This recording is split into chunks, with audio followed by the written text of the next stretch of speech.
ഇന്ത്യയിൽ ഏറ്റവും കൂടുതൽ ലഹരി മരുന്നുമായി ബന്ധപ്പെട്ട കേസുകൾ ഫയൽ ചെയ്തിരിക്കുന്നത് എവിടെയാണെന്ന് അറിയാമോ? അത് നമ്മുടെ കേരളത്തിലാണ്. ലോകസഭയിൽ അവതരിപ്പിച്ച കേന്ദ്ര ആരോഗ്യ മന്ത്രാലയത്തിന്റെ കണക്കുകൾ പ്രകാരം 27,000-ലധികം കേസുകളാണ് കേരളത്തിൽ മയക്കുമരുന്നുമായി ബന്ധപ്പെട്ട് രജിസ്റ്റർ ചെയ്തിട്ടുള്ളത്.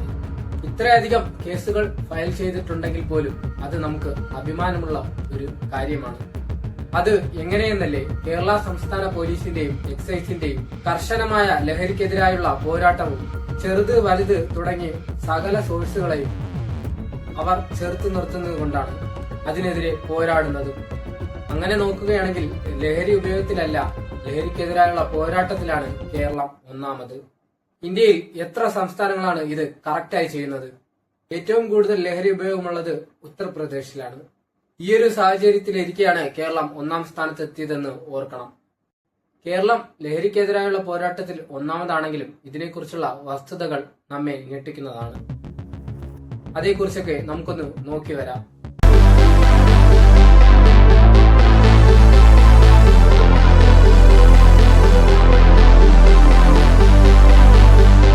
ഏറ്റവും പ്രധാന കാരണം ലഹരി ഉപയോഗം നന്നായി ഇപ്പോൾ കൂടിയിട്ടുണ്ട്. ഏറ്റവും കൂടുതൽ കേസുകൾ രജിസ്റ്റർ ചെയ്യുന്നത് കൊച്ചി ആസ്ഥാനമാക്കി എറണാകുളം ജില്ലയിലാണ്. കേരള പോലീസ് നടത്തിയ സർവേ പ്രകാരം 1377 ഹോട്ട്സ്പോട്ടുകൾ കണ്ടെത്തിയിട്ടുണ്ട്. അതായത് ലഹരിയുമായി ബന്ധപ്പെട്ട കേന്ദ്രങ്ങൾ. അതിൽ 235 എണ്ണവും തിരുവനന്തപുരത്താണ്. അതായത് ഹോട്ട്സ്പോട്ടുകളിൽ ഏറ്റവും ഉയർന്ന നിരക്ക്.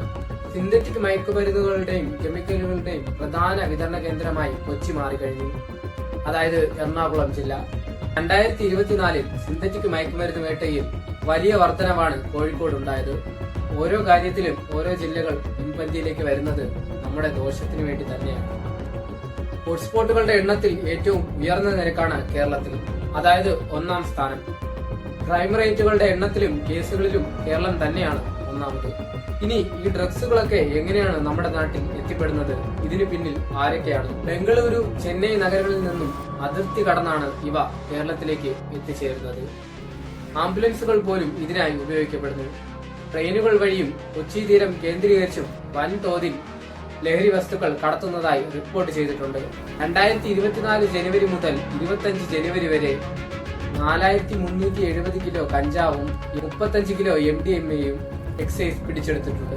MDMA, LSD, കഞ്ചാവ്, മെത്താഫെറ്റമിൻ തുടങ്ങിയവയുടെ ഉപയോഗമാണ് കൂടുതലായും നമ്മുടെ നാട്ടിൽ കണ്ടുവരുന്നത്. ഭൂരിഭാഗം പേരും മദ്യവും സിഗരറ്റും ആദ്യം ഉപയോഗിക്കും. പതിയെ ഇതുപോലുള്ള സിന്തറ്റിക് ഡ്രഗുകളിലേക്ക് കടക്കുകയും ചെയ്യും. അതിന് പ്രധാന കാരണം മദ്യവും സിഗരറ്റും ഒരു ലൈസൻസ് ഉള്ള ലഹരി പദാർത്ഥമായി മാറിയതുകൊണ്ടാണ്. അതായത് അത് അത്രയധികം നോർമലൈസ്ഡ് ആയതുകൊണ്ട് പലരും കൗതുകത്തിനു വേണ്ടിയും കൂട്ടുകാരുടെ നിർബന്ധത്തിനു വേണ്ടിയുമൊക്കെ വഴങ്ങി ഇതുപോലുള്ള ലഹരി ഉപയോഗിച്ച് വലിയ രീതിയിലുള്ള ആപത്തുകളാണ് വിളിച്ചു വരുത്തി വെക്കുന്നത്. ഇവയുടെ പ്രവർത്തനം, ഈ ലഹരി മാഫിയ പ്രവർത്തിക്കുന്നത് തന്നെ ഒരു കണ്ണിക്ക് മറ്റൊരു കണ്ണിയെക്കുറിച്ചുള്ള പൂർണ്ണമായുള്ള ധാരണ ഇല്ലാതെയാണ്. ഇനി പിടിയിലാവുന്നവരാവട്ടെ ചെറിയ രീതിയിൽ ലഹരി കൈവശം വെക്കുന്നവരും ഉപയോക്താക്കളുമാണ് കൂടുതലും. അതിന് കാരണം അജ്ഞാതമായ ഒരു ഇടപാടുകളാണ് കൂടുതലും. മറ്റൊന്ന് ഡെഡ് ഡ്രോപ്പ് മെത്തേഡ്.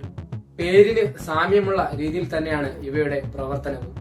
അതായത് ലഹരി വസ്തുക്കൾ നേരിട്ട് കൈമാറില്ല, പകരം വിജനമായ ഏതെങ്കിലും സ്ഥലത്തോ റെയിൽവേ ട്രാക്കുകളിലോ പൊതു ശുചിമുറികളിലോ തുടങ്ങിയ സ്ഥലങ്ങളിൽ ഒളിപ്പിച്ചു വെക്കും. ശേഷം ഈ വിവരം ഫോണിലൂടെ കൈമാറി അതുവഴിയാണ് ഈ ഇടപാട് നടക്കുന്നത്. പിന്നെ ഡാർക്ക് വെബ്. വലിയ രീതിയിലുള്ള ലഹരി വസ്തുക്കളുടെ ഇടപാടുകളാണ് ഡാർക്ക് വെബിൽ നടക്കുന്നത്. വിദേശ നമ്പറുകൾ, ടെലിഗ്രാം പോലുള്ള ആപ്പുകൾ, പലതരത്തിലുള്ള വെർച്വൽ നമ്പറുകൾ, ഇതുവഴിയൊക്കെ സെല്ലിംഗ് നടത്തും. ഇതുകൂടാതെ ഇതിന്റെ തലപ്പത്തിരിക്കുന്നവർ വിദേശ രാജ്യങ്ങളിലും മറ്റിടങ്ങളിലും ഒളിച്ചിരുന്നു കൊണ്ടാണ് ഈ ഇടപാടുകളെല്ലാം നടത്തുന്നത്.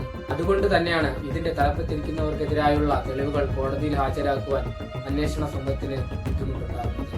അവർക്കെതിരായുള്ള ഡിജിറ്റൽ എവിഡൻസുകൾ കണ്ടെത്തുവാനും ബുദ്ധിമുട്ടാണ്. മറ്റൊന്ന്, സാക്ഷിമൊഴികൾ കറക്റ്റായി ലഭിക്കാറില്ല.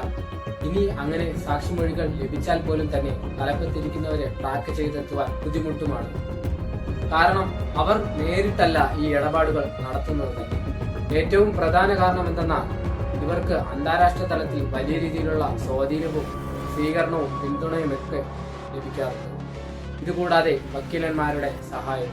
മറ്റൊന്ന്, തലപ്പത്തിരിക്കുന്നവർ ഈ ലഹരിയൊന്നും നുണഞ്ഞു പോലും നോക്കുന്നുണ്ടാവില്ല. പറഞ്ഞതിലും എത്ര കോംപ്ലിക്കേറ്റഡ് ആണ് ഇതുമായി ബന്ധപ്പെട്ട പല കാര്യങ്ങളും. ഇതുപോലുള്ള പല പ്രതിസന്ധികളെയും തകർത്തെറിഞ്ഞുകൊണ്ടാണ് കേരളം ഈ ലഹരിക്കെതിരായുള്ള വേട്ടയിൽ 1-ാം സ്ഥാനത്ത് എത്തിയതെന്ന് ഓർക്കണം. പലതരത്തിലുള്ള പദ്ധതികളാണ് നമ്മുടെ നാട്ടിൽ നടപ്പിലാക്കിയിട്ടുള്ളതും നടപ്പിലാക്കിക്കൊണ്ടിരിക്കുന്നതും ഇനി നടപ്പിലാക്കുവാൻ പ്ലാൻ ചെയ്യുന്നത്. നമുക്ക് ഇതിനെക്കുറിച്ചൊന്ന് നോക്കാം. ഡി ഹണ്ട്, പ്രതികളെ പിടികൂടുവാനും അവയുടെ ഉറവിടം കണ്ടെത്തി തകർക്കുവാനുമുള്ള കേരള പോലീസിന്റെ ഒരു ഡ്രൈവാണ് ഇത്.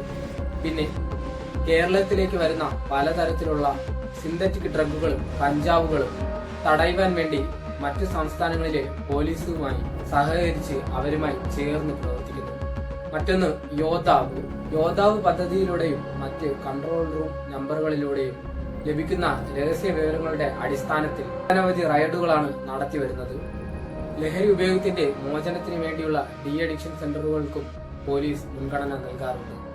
ഇനി പുതുതായി ജൂൺ 1 മുതൽ ആരംഭിക്കുന്ന operation Toofan the narco hunt, വിദ്യാഭ്യാസ സ്ഥാപനങ്ങളെ ലക്ഷ്യമിട്ടുകൊണ്ടും അവയ്ക്ക് പരിസരം നടക്കുന്നതുമായ പലതരത്തിലുള്ള ലഹരി ശൃംഖലകളെ കണ്ടെത്തി അവയെ ഇല്ലാതാക്കുവാൻ വേണ്ടി പുതുതായി നടപ്പിലാക്കുവാൻ പോകുന്ന ഒരു ഓപ്പറേഷനാണ് ഇത്, ഓപ്പറേഷൻ തൂഫാൻ.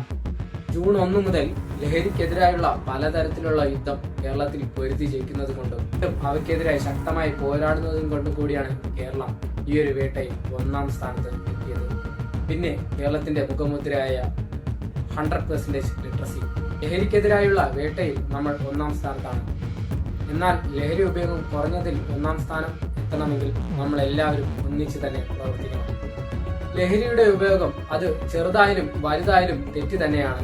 എത്ര ചെറുതായാലും വലുതായാലും നിങ്ങൾ അത് ഉപയോഗിക്കുമ്പോൾ ഒന്ന് ഓർക്കുക, പിന്നീടുള്ള ദുരിതം അനുഭവിക്കുന്നത് നിങ്ങൾ മാത്രമായിരിക്കും, കൂടെ ഒപ്പമുള്ളവരും. എങ്കിലും ഏറ്റവും കൂടുതൽ അനുഭവിക്കാൻ പോകുന്നത് നിങ്ങൾ തന്നെ. ലഹരിയുടെ ഉപയോഗം ഒരു ഇൻസ്റ്റന്റ് കിക്ക് മാത്രമാണ് നൽകുന്നത്. നിങ്ങളുടെ ജീവിതത്തെ അത് ഒരിക്കലും ശരിയാക്കുന്നില്ല. നിങ്ങളുടെ ജീവിതം ശരിയാവണമെങ്കിൽ സ്വബോധത്തോടുകൂടി ഉണർന്ന് പ്രവർത്തിക്കണം. കറക്റ്റായി കാര്യങ്ങൾ എക്സിക്യൂട്ട് ചെയ്യണം. അതുകൊണ്ട് നമുക്ക് പറയാം, സേ നോ ടു ഡ്രഗ്സ്. വീണ്ടും മറ്റൊരു വീഡിയോ കാണാം.